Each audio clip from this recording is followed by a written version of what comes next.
हमारे इतिहास के पन्नों में कितने ही साम्राज्यों के उत्थान और पतन की घटनाएं तथा वीर गाथाएं अंकित हैं, जिनके साक्षी रहे हैं अतीत के दस्तावेज, ये दुर्ग, महल, समाधियां, छतरियां, अपने अवशेषों में अतीत को संजोए हुए।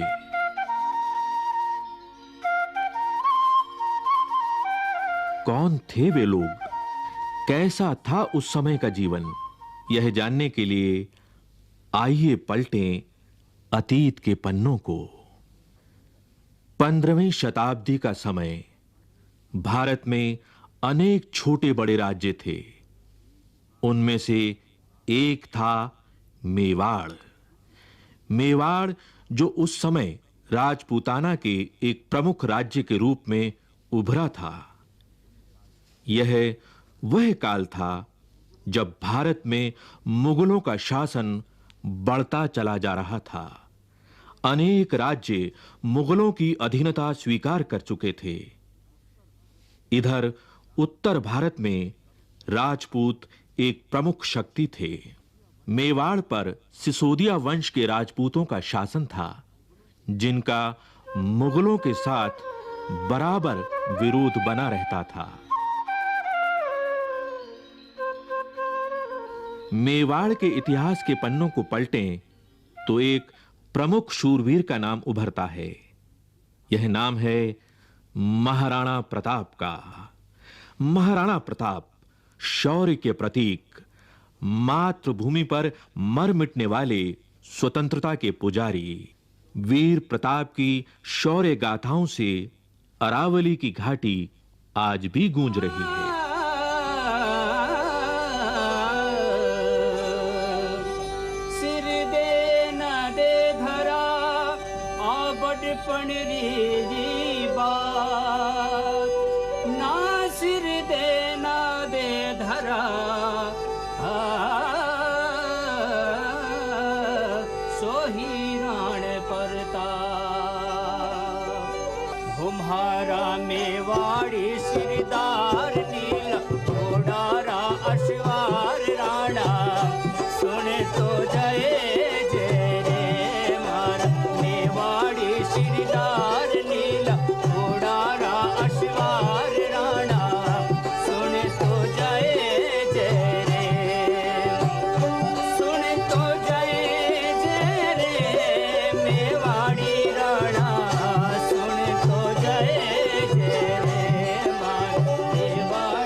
मेवाड़ के दो प्रमुख किले हैं, कुंभलगढ़ और चित्तौड़गढ़।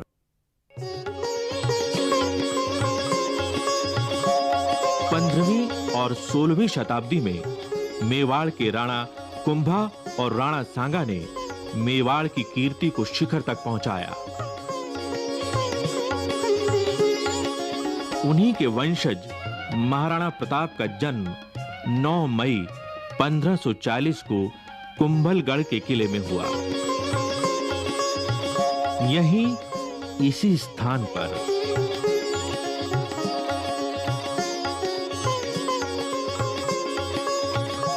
कुंभलगढ़ के तत्कालीन महाराणा उदय सिंह और महारानी जयवंती बाई का पुत्र प्रताप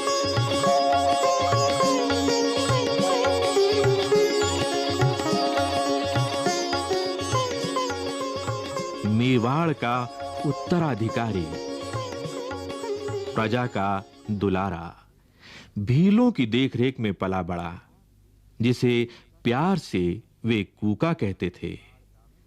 मेवाड़ का भावी महाराणा वनवासियों के साथ बेहद प्रसन्न रहता। देश प्रेम की ज्वाला उसके हृदय में सदा प्रज्वलित रहती, जो उसे अपने पूर्वजों से विरासत में मिली थी। मेवाड़ सदा से ही मुगलों की आंख की किरकिरी रहा और युद्ध होते रहे। मेवाड़ का राजनीतिक महत्व तो था ही, साथ ही वह गंगा भूमि के व्यापार मार्ग को पश्चिमी तट से जोड़ता था। अतः मेवाड़ को अपने अधीन करना मुगल शासकों के लिए जरूरी हो गया था। मध्यकालीन भारत का इतिहास देखें तो पाएंगे कि उस काल में महत्वाकांक्षी मुगल सम्राट अकबर का साम्राज्य लगभग पूरे भारत में छा चुका था। अनेक राजपूत सरदार, यहां तक कि राणा प्रताप के कुछ परिजन भी अकबर की अधीनता स्वीकार कर चुके थे और परिणाम स्वरूप उन्हें मिले थे ऊंचे ओहदे, ऊंची पदवियां और जागीरें। पर राणा प्रताप अकबर जैसे महापराक्रमी सम्राट के सामने नहीं झुके। कहा जाता है कि 28 फरवरी सन 1572 को होली के दिन प्रताप का गोगुंदा के किले में राज्याभिषेक हुआ।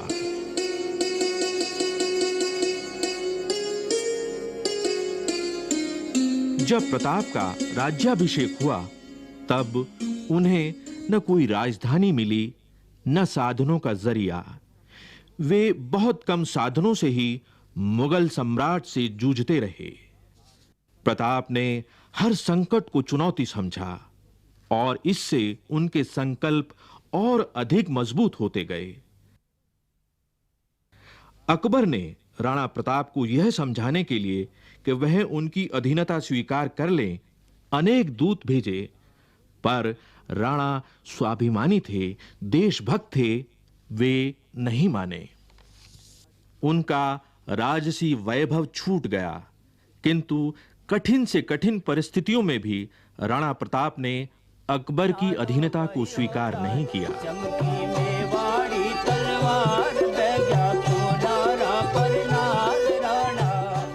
जैसी उनकी पैनी तलवार थी, वैसा ही चौकन्ना था राणा प्रताप का प्रिय घोड़ा चेतक।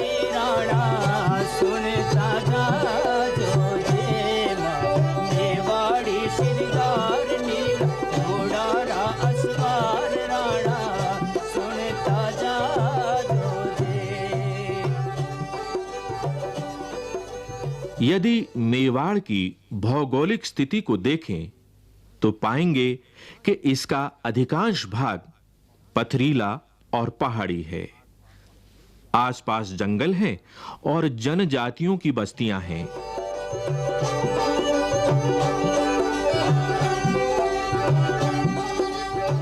राणा प्रताप ने जनजातियों के रणबांकुरों को अपने साथ लिया और युद्ध की तैयारियां करते रहे।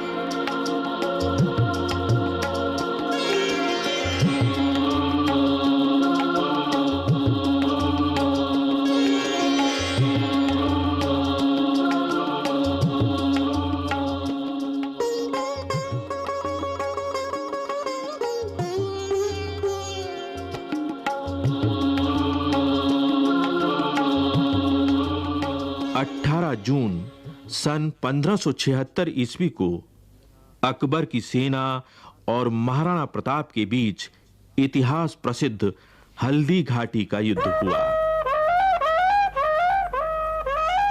एक ओर राजा मानसिंह के नेतृत्व में अकबर की विशाल सेना थी। कहा जाता है इस सेना में 10,000 घुड़सवार थे और हजारों पैदल सिपाही थे।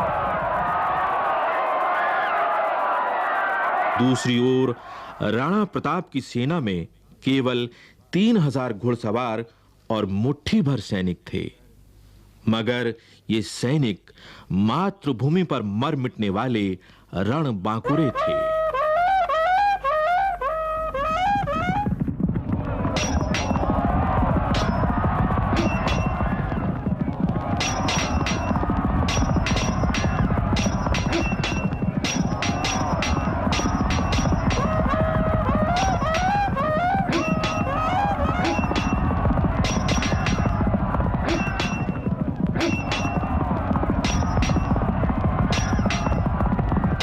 यही वह विश्व प्रसिद्ध हल्दी घाटी है जहाँ से होकर प्रताप की सेनाओं ने इस घाटी को पार करके उस पार खमनोर के समीप खड़ी मुगल सेनाओं से संघर्ष किया था।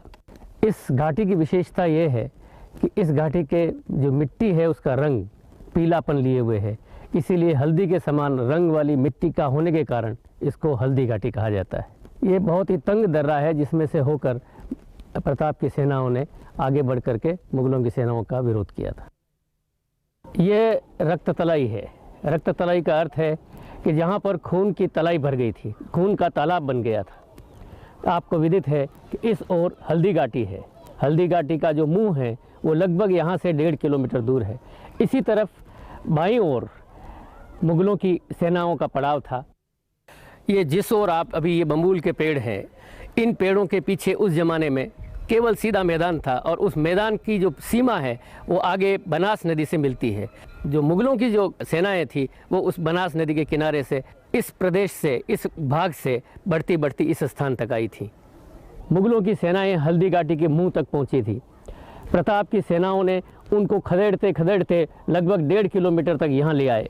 यही वह स्थान है जहाँ पर मुगल सेना के सेनापति मान सिंह के हाथी पर प्रताप ने अपने घोड़े पर छलांग लगाई थी, और यही वह स्थल है जहाँ पर चेटक का पिछला पैर हाथी की सूंड में बंधी तलवार के कारण कट गया था।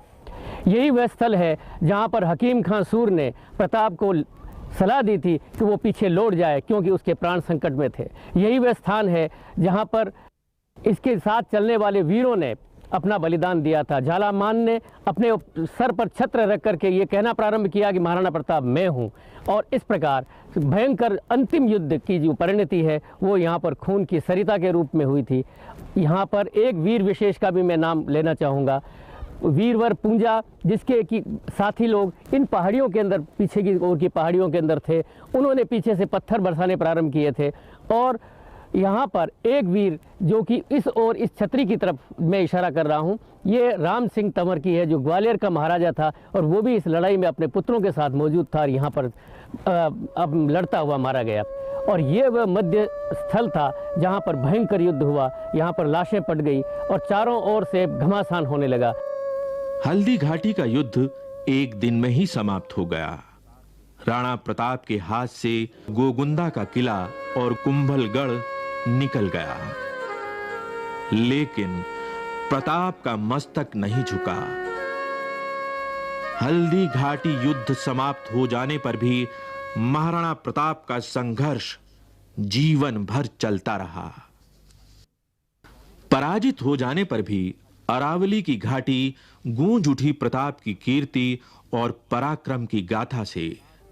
प्रताप की यशोगाथा मेवाड़ तक ही सीमित नहीं रही, बल्कि समूचे देश में फैल गई।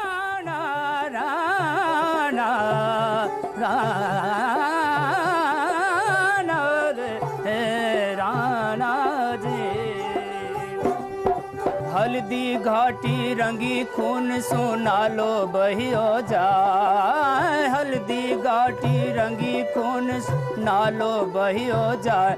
चमकी मेवाड़ी तलवार बहग्या खूनारा पर नाल राणा सुनता जा जो जे, सुनता जा जो जे मेवाड़ी राणा सुनता जा जो जे। मेवाड़ी शिरदार नील घोड़ारा असवार राणा सुनता जा जो जे। राणा ने जंगल में शरण ली। हल्दी घाटी युद्ध के पश्चात राणा प्रताप के सामने समस्या थी कि राजधानी कहां ले जाएं। उदयपुर से 16 किलोमीटर दूर एक स्थान था चावंड।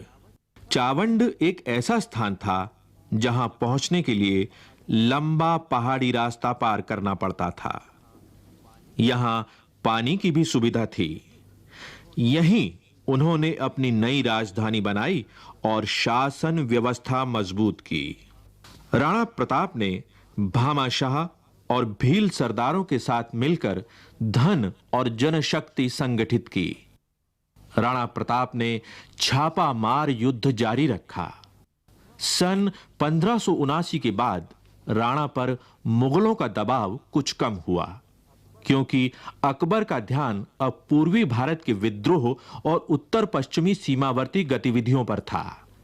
राणा ने अवसर का लाभ उठाकर चित्तौड़ और मांडलगढ़ को छोड़ अपने राज्य का एक प्रमुख हिस्सा वापस हासिल कर लिया और मेवाड़ फिर से स्वतंत्र हो गया।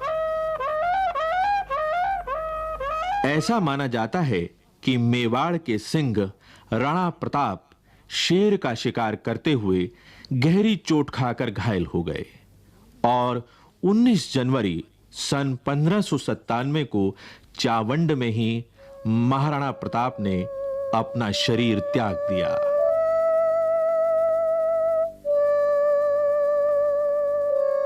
महाराणा प्रताप ने ऐसे ऊंचे आदर्शों को स्थापित किया जो देश और काल की सीमा से परे मातृभूमि प्रेम और स्वाभिमान को निरंतर प्रेरणा देता रहा है और देता रहेगा। माई एड़ा पूत जन जेड़ा राण प्रताप अकबर शूत ओझ के